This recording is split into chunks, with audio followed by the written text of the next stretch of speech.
கன்னி ராசி ராசி சக்கரத்தில் ஆறாவதாக வரக்கூடிய ராசி. இவங்களுக்கு இந்த தை மாதம் எப்படி இருக்குது? தை பிறந்தால் வழி பிறக்கும் அப்படின்னு சொல்லுவாங்க. ஏன்னா இந்த மாதத்தில் முக்கிய கிரகங்களுடைய கிரக மாற்றங்கள் ஏற்பட்டிருக்கு. இந்த காலகட்டத்தை பொறுத்தவரையில் இந்த கன்னிராசி அன்பர்களுக்கு கொஞ்சம் கோபம் அதிகமாக வரும். இந்த தை மாதத்தில் கோபத்தை மட்டும் கொஞ்சம் கண்ட்ரோல் பண்ணிங்க அப்படின்னா ஒரு மகிழ்ச்சிகரமான மாதமாகவும் நல்ல ஒரு பொருளாதார ரீதியாக நல்ல ஒரு முன்னேற்றத்தை எதிர்பார்க்கக்கூடிய ஒரு அருமையான மாதமாகவும் இந்த தை மாதம் அமைந்திருக்கு அப்படின்னு சொல்லலாம். மிகப்பெரிய ப்ளஸ் இதெல்லாம் இருக்குது. ஆனாலும் இந்த மாதத்தை பொறுத்தவரைக்கும் உங்களுக்கு கோபம் அதிகமாக வரும். கோபத்தை மட்டும் கொஞ்சம் கண்ட்ரோல் பண்ணிக்கோங்க. மற்றபடி இந்த தை மாதம் அப்படிங்கிறது ஒரு சிறப்பான மாதமாக அமைந்திருக்கு. இன்னும் இதை பற்றி விளக்கமாக நம்ம பார்க்கலாம். நீங்கள் இப்போ தான் ஃபஸ்ட் டைமாக நம்ம சேனலை பார்க்குறதா இருந்தால் நம்ம சேனலை சப்ஸ்கிரைப் பண்ணிவிட்டு கூடவே இருக்கிற பெல் ஐக்கானையும் கிளிக் பண்ணிக்கோங்க. அப்போ தான் போடுற ஒவ்வொரு வீடியோவுமே உங்களுக்கு நோட்டிஃபிகேஷனாக வரும். நீங்கள் கன்னிராசி அன்பராக இருந்தால் மறக்காமல் நம்மளுடைய சேனலுக்கு ஒரு லைக் கொடுத்துட்டு உங்களுடைய உறவுகள் வகையில் நண்பர்கள் வகையில் யாராவது கன்னிராசி அன்பர்கள் இருக்காங்க அப்படின்னா மறக்காமல் இந்த வீடியோவை அவங்களுக்கும் ஷேர் பண்ணி விடுங்க. கன்னிராசியில் நீங்கள் எந்த நட்சத்திரத்தில் பிறந்தீங்க, உங்களுடைய இஷ்ட தெய்வ பெயர் என்ன, குலதெய்வ பெயர் என்ன அப்படிங்கிறத மறக்காமல் எங்களுடைய கமெண்ட் பாக்ஸில் தெரிவிங்க. உங்களுக்கு ஜோதிட ரீதியாக அதாவது சந்தேகம் இருக்குது, ஜோதிடர்கிட்ட ஏதாவது ஆலோசனை வேணும் அப்படின்னா டிஸ்கிரிப்ஷனில் ஜோதிடரோட வாட்ஸ்அப் நம்பர் கொடுக்கப்பட்டிருக்கு. அந்த நம்பருக்கு கால் பண்ணி முன்பதிவு செய்துக்கோங்க. உங்களுடைய சந்தேகங்களுக்கு நல்ல ஒரு தீர்வு கிடைக்கும் அப்படின்னு சொல்லலாம். இந்த காலகட்ட கிரக அமைப்பை வைத்து பார்க்கும்போது, குறிப்பாக அந்த தை மாத கிரக அமைப்பை வைத்து பார்க்கும்போது அதிக அளவு கோபம் வரும். இந்த காலகட்டத்தில் ஏன் வருது, எதுக்கு வருதுன்னே தெரியாது, ஆனால் கோபம் வரும். உங்களுடைய கோபத்தை தூண்டுற மாதிரியே மற்றவங்களுடைய செயல்பாடுகள் இருக்கும். அது உங்களுக்கு மிகப்பெரிய மாற்றத்தை இந்த காலகட்டத்தில் கொடுக்கும் அப்படின்னு சொல்லலாம். மற்றபடி பொருளாதார நிலைமை அப்படின்னு எடுத்துக்கிட்டிங்கன்னா ஓரளவுக்கு சிறப்பாக இருக்குது. ஆனால் இந்த காலகட்டத்தை பொறுத்த வரைக்கும் உங்களுடைய உறவுகள் உங்களுடைய கோபத்தை தூண்டுற மாதிரி இருக்கும். எல்லா இடத்துலையும் பொறுமையாகவும் நிதானமாகவும் மகிழ்ச்சிகரமாகவும் இருக்கணும். யார் மனசும் கஷ்டப்படுத்தக்கூடாது அப்படிங்கிறதுல ரொம்ப தெளிவாக இருப்பீங்க. ஆனால் இந்த காலகட்டத்தில் உங்களுடைய கோபத்தை தூண்டுற மாதிரியே மற்றவங்களுடைய செயல்பாடுகள் இருக்கிறதுனால டக்குன்னு கோபம் வந்துடும். அதனால் ஒரு சில பிரச்சனைகளை சந்திக்க வேண்டிய ஒரு சூழ்நிலை இருக்குது. ஏன்னா 4ஆம் இடத்துல சுகஸ்தானத்தில் 4 கிரகங்கள் வலுவாக வந்து அமைந்திருக்கு. வேலை பளு கொஞ்சம் அதிகமாக இருக்கும். மேலதிகாரிகள் உங்களை குறி வைத்து சில வேலைகளை கொடுக்குற மாதிரி ஒரு சூழல்லாம் இந்த காலகட்டத்தில் உங்களுக்கு ஏற்படும். ஏன்னா 3-8 செவ்வாய் 5ஆம் இடத்துல ஜனவரி 15க்கு பிறகு சென்றதுனால ஒரு சில பிரச்சனைகள் இந்த கன்னிராசி என்பர்களுக்கு ஏற்படும் அப்படின்னு சொல்லலாம். நிற்க நேரம் இல்லாமல் சாப்பிட நேரம் இல்லாமல் ஓடிக்கிட்டே இருப்பீங்க. அந்தளவுக்கு வேலை பளு கொஞ்சம் அதிகமாக இருக்கும். ஆரோக்கிய ரீதியாக சின்ன சின்ன தொந்தரவுகள் வரக்கூடிய ஒரு சூழ்நிலை இருந்தாலும் ஓரளவுக்கு ஆதாயத்தை இந்த மாதத்தில் நீங்கள் எதிர்பார்க்கலாம் அப்படின்னு சொல்லலாம். ஏன்னா 5ஆம் இடத்துல முக்கியமான கிரகங்கள் உங்களுக்கு சாதகமாக இருக்கிறதுனால சொத்து சம்மந்தமான பிரச்சனைலாம் ரொம்ப நாளாக ஒரு சில கன்னிராசி என்பவர்களுக்கு ஏற்பட்டிருந்திருக்கும். அதெல்லாம் இந்த தை மாதத்தில் சரியாகும் அப்படின்னே சொல்லலாம். இந்த சொத்து சம்மந்தமான பிரச்சனை பேசும்போது கொஞ்சம் கவனமாக பேசுங்க. தடிமனான வார்த்தைகளை யாருக்கிட்டையும் விட வேண்டாம். அதேமாதிரி குடும்ப விஷயங்களை வெளி நபர்கிட்ட வந்து கொஞ்சம் சொல்ல வேண்டாம். டென்ஷன் தர மாதிரி ஒரு சில விஷயங்கள்லாம் அந்த காலகட்டத்தில் நடக்கும். குறிப்பாக உங்களுடைய வாழ்க்கை துணையாலேயே ஒரு சில இடத்துல பார்த்திங்கன்னா சண்டை சச்சரவுகள் பிரச்சனைகள் வரத்துக்கான ஒரு சூழல் இருக்குது.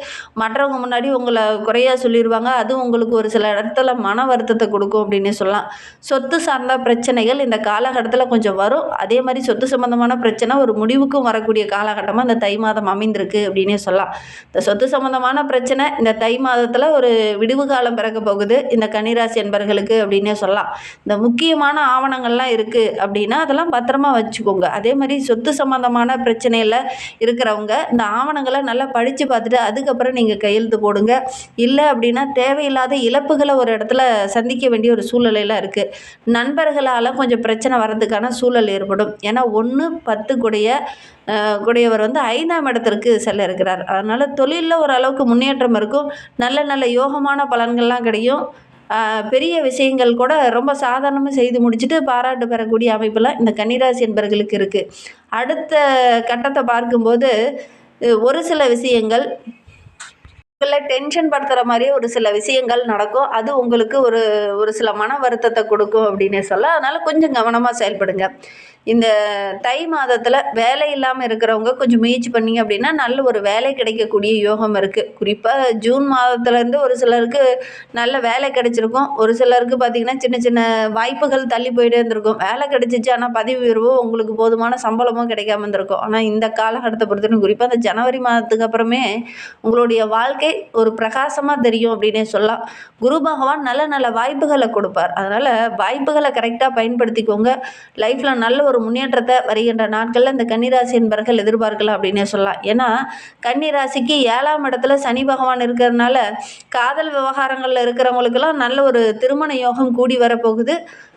வரன் தேடிட்டு இருக்கவங்களும் இந்த காலகட்டத்தில் முயற்சி பண்ணிங்க அப்படின்னா நல்ல ஒரு வரன் அமையக்கூடிய யோகம் இருக்குது. முயற்சி பண்ணுங்கள். இந்த கன்னிராசி என்பர்களுக்கு நல்ல ஒரு திருமண யோகம்லாம் கூடி வரப்போகுது. திருமணமாகி ரொம்ப நாளாக குழந்தை பேர் இல்லாதவங்களுக்கு நல்ல ஒரு குழந்தை பேர் கிடைக்கக்கூடிய யோகம் இருக்குது. பிப்ரவரி மாதத்துக்கு அப்புறம் பார்த்திங்கன்னா உங்களுடைய வாழ்க்கை இன்னும் சிறப்பாக இருக்கும் அப்படின்னே சொல்லலாம். இந்த ஜனவரி மாதத்தில் ஒரு சில கஷ்டங்கள் இருந்தாலும் கூட பிப்ரவரிக்கு அப்புறம் பார்த்திங்கன்னா இந்த கன்னிராசி என்பவர்களுக்கு மிகப்பெரிய மாற்றத்தையும் முன்னேற்றத்தையும் எதிர்பார்க்கலாம் அப்படின்னு சொல்லலாம். ஏன்னா செவ்வாய் உச்சமாகிறார். அதனால் திருமண யோகம் யாருக்கெல்லாம் தடைபட்டு நினைச்சோ அதெல்லாம் நடக்கும். அதே மாதிரி காதல் திருமணம் கைகூடி வரப்போகுது. பிப்ரவரி மாதத்தில் காதலிச்சிங்களே கரப்பிடிக்கக்கூடிய ஒரு யோகம்லாம் இந்த கன்னிராசி என்பவர்களுக்கு அமையும் அப்படின்னே சொல்லலாம். கன்னிராசியில் உத்திரம் 2, 3, 4 பாதங்களில் பிறந்தவங்க எதுலையுமே கவனமாக செயல்பட்டு நினைத்ததை சாதிக்கக்கூடியவங்க. இவங்களுக்கு இந்த தை மாதம் ஒரு யோகமான மாதமாக அமைந்திருக்கு. ஏன்னா பூர்வ புண்ணிய ஸ்தானத்தில் சஞ்சரிக்கக்கூடிய சூரியன் உங்களுடைய செயலில் ஒரு வேகத்தை ஏற்படுத்துவார், உழைப்பை அதிகப்படுத்துவாங்க. அதே நேரத்தில் உடல் ரீதியாக ஆரோக்கிய ரீதியாக இருந்த பிரச்சனைகள் சங்கடங்கள் எல்லாமே கொஞ்சம் குறையும். அதே நேரத்தில் ஆயுள்காரகனான சனி, யோகக்காரகனான ராகு சாதகமாக சஞ்சரிக்கிறதுனால இந்த 2 கிரகங்களும் உங்களை எவ்வளோ பிரச்சனை வந்தாலும் உங்களை அப்படியே பாதுகாப்போம். அரண் போல் நின்று பாதுகாப்பாக இருக்கும்.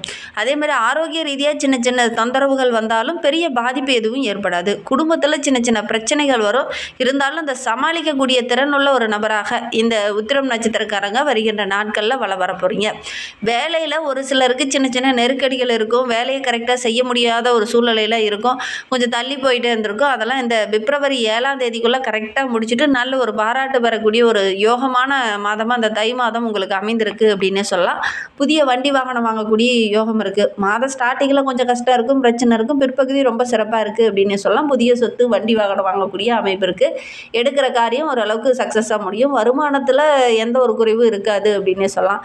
வியாபாரத்துக்கூட விரிவுபடுத்திங்கன்னா ஓரளவுக்கு லாபம் கிடைக்கும். மாணவர்கள் இந்த காலகட்டத்தில் ஜெயித்து காட்ட போகிறீங்க. மற்ற மாணவர்கள் மத்தியில் நல்ல ஒரு பாராட்டுக்குரிய மாணவராக இந்த உத்திரம் நட்சத்திரக்காரங்க மாணவர்கள் வர போகிறீங்க. கன்னி ராசியில் அஸ்தம் நட்சத்திரத்தில் பிறந்தவங்களுக்கு இந்த தை மாதம் 30 நாட்களுமே ரொம்ப சிறப்பான மாதமாக அமைந்திருக்கு அப்படின்னே சொல்லலாம். ஒரு யோகமான மாதமாக அமைந்திருக்குன்னு கூட சொல்லலாம். ஏன்னா தொழில்காரகன் சனி ராகுவோடு சேர்ந்து சத்ரு ஜெயஸ்தானத்தில் செஞ்சிருக்கிறதுனால இது வரைக்கும் எதெல்லாம் நெருக்கடியாக இருந்ததோ அதெல்லாம் கொஞ்சம் கொஞ்சமாக சரியாக போகுது. பணியாளர்கள் இந்த காலகட்டத்தில் பணி உயர்வுக்காக காத்துட்டு இருக்கிறவங்க இந்த காலகட்டத்தில் முயற்சி பண்ணிங்க அப்படின்னா அதெல்லாம் கிடைக்கும்.